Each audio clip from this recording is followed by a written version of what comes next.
पूरे मुल्क के अंदर लोकसभा चुनाव चल रहे हैं और ऐसे में सरकारी मुलाजमीन के लिए बैक टू बैक वार्निंग्स दी जा रही हैं। पहले रहनुमा खतूत जारी किए गए, इसकी खिलाफ वर्जी हुई, फिर से इलेक्शन कमीशन ऑफ इंडिया ने गाइडलाइंस को रिवाइज किया, सामने रखी और इन सब के बीच में जम्मू कश्मीर के अंदर कार्रवाई हुई। मॉडल कोड ऑफ कंडक्ट यानी MCC के रहनुमा खतूत या गाइडलाइंस की खिलाफ वर्जी के इल्जाम में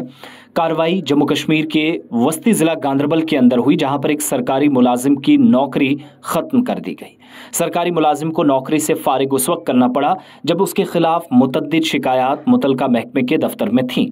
इस सिलसिले में एक हुक्मनामा जारी हुआ है जम्मू कश्मीर इंतजामिया की जानिब से और इलेक्शन हुकाम के मुताबिक मनीर अहमद तेली, जिसको nodal officer model code of conduct Ganderbal की तरफ से मौसूला हिदायत या जो डायरेक्शंस थी उसके मुताबिक फौरी तौर पर नौकरी से बरतरफ कर दिया गया है। ये सारी बातें उस वक्त सामने आई जब यूनियन टेरिटरी के अंदर कई सरकारी मुलाजमीन इस वक्त भी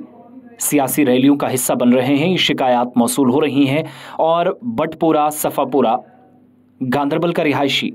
जो सरकारी मुलाजिम था मुनीर अहमद मिडिल स्कूल सफापुरा में CPW के तौर पर तैनात था। इंतखाबी ज़ाब्ता अखलाक की खिलाफ वर्जी के बीच एक सियासी पार्टी के लिए न सिर्फ इंतखाबी मुहिम हिस्सा बनना या फिर सरगर्मियों में बराह रास्त हिस्सा लेने के अलावा कई सरकारी मुलाजमीन की शिकायतें मिली हैं कि वो इलेक्शन कमीशन के साथ साथ जम्मू कश्मीर इंतजामिया की जानिब से भी सिविल सर्विसेज रूल्स या कंडक्ट रूल्स की जो बार बार बात और हवाला दिया जाता है उसकी खिलाफ वर्जी की जा रही है। आप सब जानते हैं जम्मू कश्मीर के अंदर इलेक्शन के 2 फेजेस हो चुके हैं। तीसरे फेज में पोलिंग नहीं हो सकी, चौथे फेज में 13 तारीख को पीर के रोज पोलिंग होगी और इसके अलावा 20 तारीख को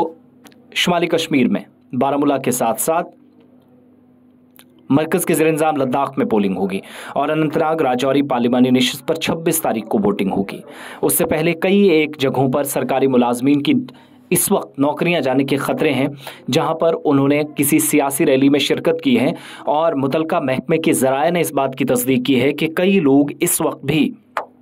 इंतखाबी जलसों का बराह रास्त हिस्सा बन रहे हैं। इनमें नेशनल कॉन्फ्रेंस, इनमें पीपल्स डेमोक्रेटिक पार्टी, इनमें BJP की मीटिंग्स हों, अपनी पार्टी DPAP, पीपल्स कॉन्फ्रेंस या दीगर इलाक़ाई जमातें जिनमें नेशनल पैंथर्स पार्टी के जिम्मेदारान भी शामिल हैं, उनके साथ कई लोग राब्ते में हैं और बताया जाता है कि जम्मू कश्मीर इंतजामिया की बार बार वार्निंग्स के बावजूद ये इन मीटिंग्स का हिस्सा बन रहे हैं। इंतजामी सतह पर भी एक आला सतही इजलास हुआ है जिसमें जम्मू कश्मीर इंतजामिया ने तमाम सरकारी मुलाजमीन को इंतखाबी अमल के दौरान मॉडल कोड ऑफ कंडक्ट की खिलाफ वर्जी की पादाश में नौकरी से बरतरफ करने की वार्निंग्स देती हैं।